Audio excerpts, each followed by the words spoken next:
Hello everyone, welcome to my channel, or welcome back to my channel. I am a little bit behind recording. In case you can't tell, I got sick.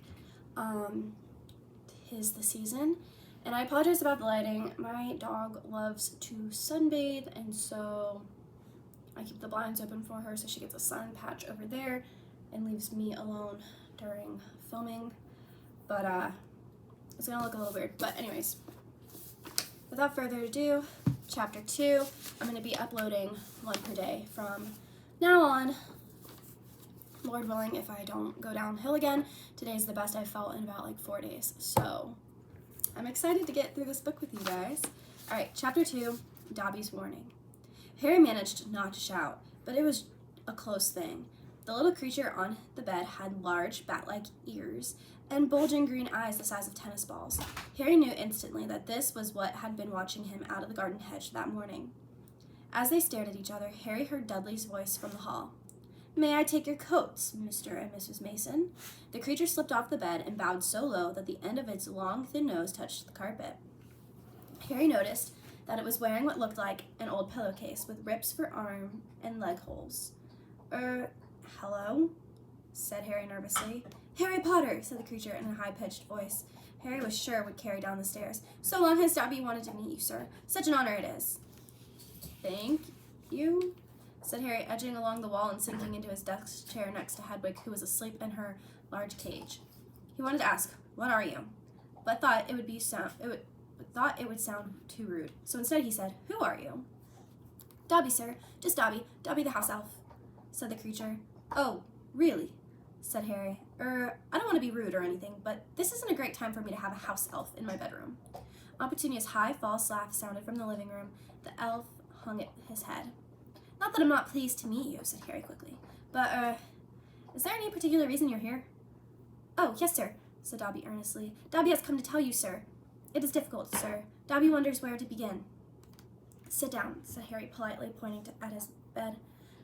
To his horror, the elf burst into tears, very noisy tears. "Sit down," he wailed. "Never, never, ever." Harry thought he heard the voices downstairs falter. "I'm sorry," he whispered. "I didn't mean to offend you or anything." "Offend Dobby?" choked the elf. "Dobby has never been asked to sit down by a wizard, like an equal." Harry tried to say shh and look comforting at the same time, ushered Dobby back onto the bed where he sat hiccoughing, looking like a large, very ugly doll. At last he managed to control himself and sat with his great eyes fixed on Harry in an expression of watery adoration. "You can't have met many decent wizards," said Harry, trying to cheer him up. Dobby shook his head. Then, without warning, he leapt up and started banging his head furiously on the window, shouting, "Bad Dobby! Bad Dobby!" "Don't! What are you doing?" Harry hissed, springing up and pulling Dobby back onto the bed. Hedwig had woken up with a particularly loud screech, and was beating her wings wildly against the bars of her cage. "Dobby had to punish himself, sir," said the elf, who had gone slightly cross-eyed. "Dobby almost spoke ill of his family, sir." "Your family?" "The wizard family Dobby serves, sir. Dobby is a house elf, bound to serve one house and one family forever." "Do they know you're here?" asked Harry curiously. Dobby shuddered. "Oh, no, sir, no. Dobby will have to punish himself most grievously for coming to see you, sir. Dobby will have to shut his ears in the oven door for this, if they ever knew, sir." "But won't they notice you shut your ears in the oven door?" "Dobby doubts it, sir. Dobby is always having to punish himself for something, sir. They let Dobby get on with it, sir. Sometimes they remind me to do extra punishments." "But why don't you leave? Escape?" "A house elf must be set free, sir, and the family will never set Dobby free. Dobby will serve the family until he dies, sir." Harry stared. "And I thought I had it bad staying here for another 4 weeks," he said. "This makes the Dursleys sound almost human. Can't anyone help you? Can't I?" Almost at once, Harry wished he hadn't spoken. Dobby dissolved again into wails of gratitude. "Please," said Harry frantically. "Please be quiet. If the Dursleys hear anything, if they know you're here." "Harry Potter asks if he can help Dobby. Dobby has never heard of your greatness, sir, but of your goodness. Dobby never knew." Harry, who was feeling distinctly hot in the face, said, "Whatever you've heard about my greatness is a load of rubbish. I'm not even top of my year at Hogwarts. That's Hermione. But Harry stopped quickly because thinking about Hermione was painful. "Harry Potter is humble and modest," said Dobby reverently. his orb-like eyes aglow. Harry Potter speaks not of his triumph he who must not be named. Voldemort, said Harry. Dobby clapped his hands over his bat ears and moaned, "Ah, speak not the name, sir, speak not the name." "Sorry," said Harry quickly. "I know lots of people don't like it. My friend Ron." He stopped again. Thinking about Ron was painful too. Dobby leaned toward Harry, his eyes wide as headlights. "Dobby heard tell," he said hoarsely, "that Harry Potter met the Dark Lord for a second time just weeks ago. That Harry Potter escaped yet again." Harry nodded, and Dobby's eyes suddenly shone with tears. "Ah, sir," he gasped, dabbing his face with a corner of the grubby pillowcase he was wearing. "Harry Potter is valiant and bold. He has braved so many dangers already, but Dobby has come to protect Harry Potter, to warn him. Even if he does have to shut his ears in the oven door later, Harry Potter must not go back to Hogwarts." There was silence broken only by the chink of knives and forks from downstairs and the distant rumble of Uncle Vernon's voice. "What?" stammered Harry. "But I've got to go back. Term starts September 1st. It's all that's keeping me going. You don't know what it's like here. I don't belong here. I belong in your world, at Hogwarts." "No, no, no," squeaked Dobby, shaking his head so hard his ears flapped. "Harry Potter must stay where he is safe. He is too great, too good to lose. If Harry Potter goes back to Hogwarts, he will be in mortal danger." "Why?" said Harry in surprise. "There is a plot, Harry Potter, a plot to make the most terrible things happen at Hogwarts School of Witchcraft and Wizardry this year," whispered Dobby, suddenly trembling all over. "Dobby has known it for months, sir. Harry Potter must not put himself in peril. He is too important, sir." "What terrible things?" said Harry at once. "Who's plotting them?" Dobby made a funny choking noise and then banged his head frantically against the wall. "All right," cried Harry, grabbing the arm's elf to stop him. "You can't tell me. I understand. But why are you warning me?" A sudden unpleasant thought struck him. "Hang on. This hasn't got to do anything with you-know-who, has it?" "You could just shake or nod," he added hastily as Dobby's head tilted worryingly close to the wall again. Slowly Dobby shook his head. Not he who must be named, sir." But Dobby's eyes were wide, and he seemed to be trying to give Harry a hint. Harry, however, was completely lost. "He hasn't got a brother, has he?" Dobby shook his head, his eyes wider than ever. "Well then, I can't think of who else would have a chance of making horrible things happen at Hogwarts," said Harry. "I mean, there's Dumbledore, for one thing. You know who Dumbledore is, don't you?" Dobby bowed his head. "Albus Dumbledore is the greatest headmaster Hogwarts has ever had. Dobby knows it, sir. Dobby has heard Dumbledore's powers rival those of he who must not be named, at the height of his strength. But, sir," Dobby's voice dropped to an urgent whisper, "there are powers Dumbledore doesn't. Powers no decent wizard." And before Harry could stop him, Dobby bounded off the bed, seized Harry's desk lamp, and started beating himself around the head with an ear-splitting yelps. And a sudden silence fell downstairs. 2 seconds later, Harry's heart, thudding madly, heard Uncle Vernon coming into the hall, calling, "Dudley must have left his television on again, the little tyke."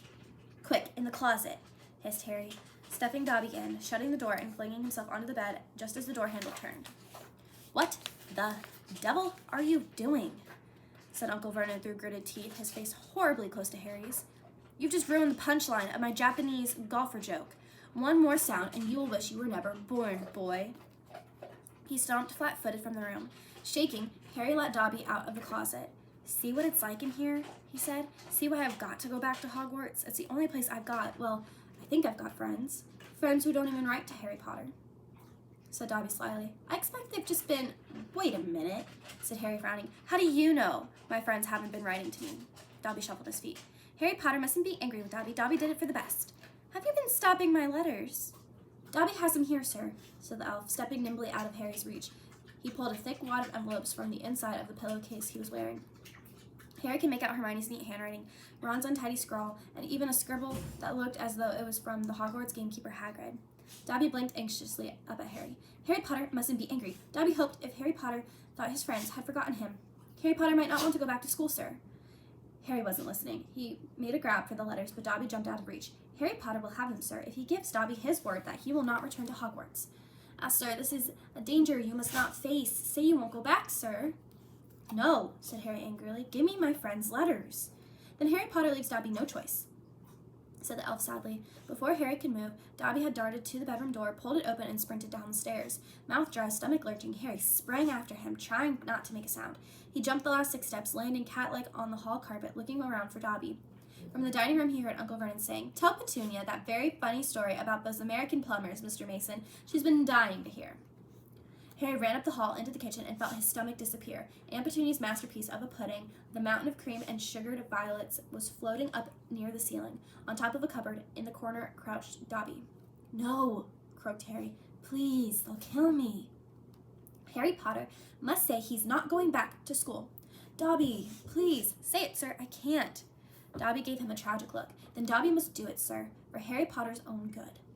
The pudding fell to the floor with a heart-stopping crash. Cream splattered the windows and walls as the dish shattered. With a crack like a whip, Dobby vanished.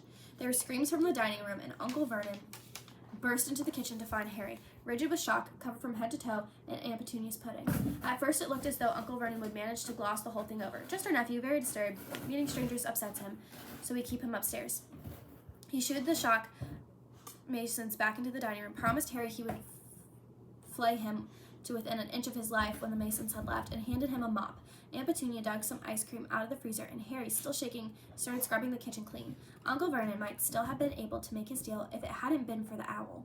Aunt Petunia was just passing around a box of after-dinner mints when a huge barn owl swooped through the dining room window, dropped a letter on Mrs. Mason's head, and swooped out again.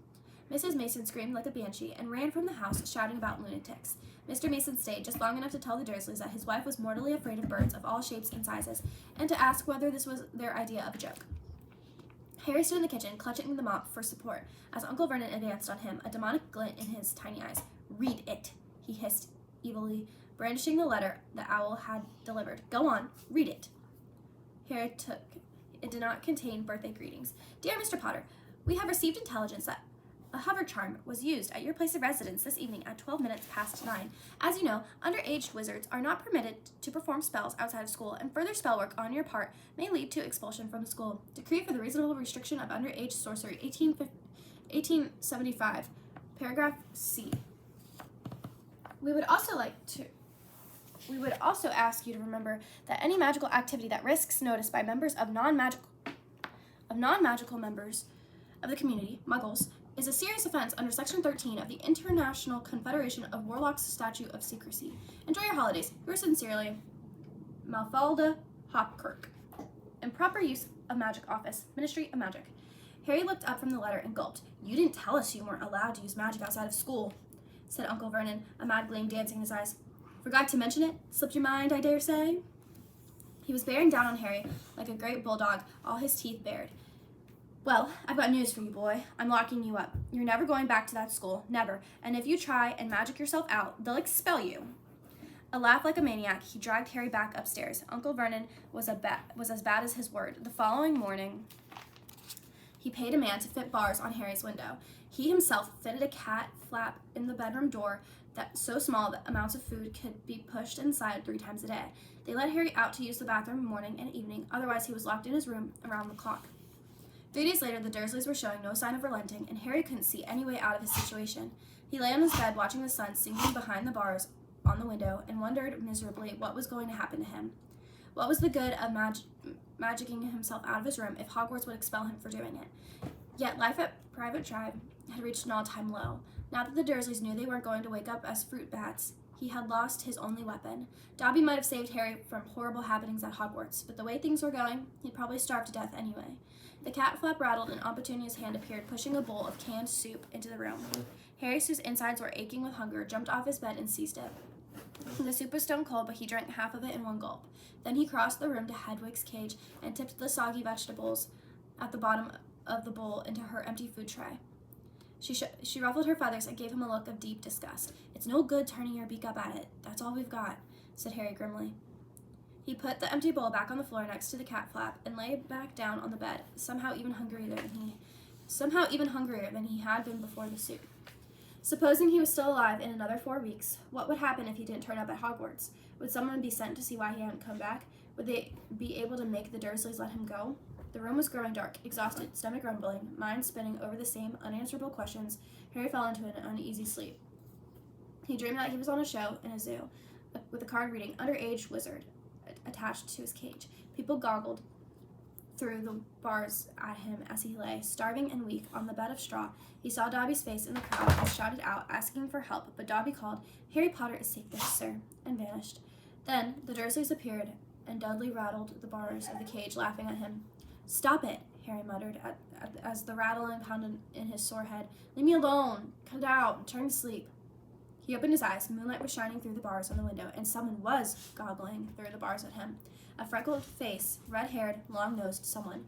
Ron Weasley was outside Harry's window. All right, and that is the end of Chapter 2. Next up, we have Chapter 3, The Burrow, and I am really excited for that one because I love the shenanigans the Weasley boys get up to. I will upload this one immediately, and then tomorrow you should see Chapter 3, and then Wednesday should be Chapter 4, and I'm going to keep going. Estimated, if I stick to the schedule that I have created, we will be done with this on January 2nd. And then I will go straight into Prisoner of Azkaban, I believe. Okay. Without further ado, have a great day. See you in the next one.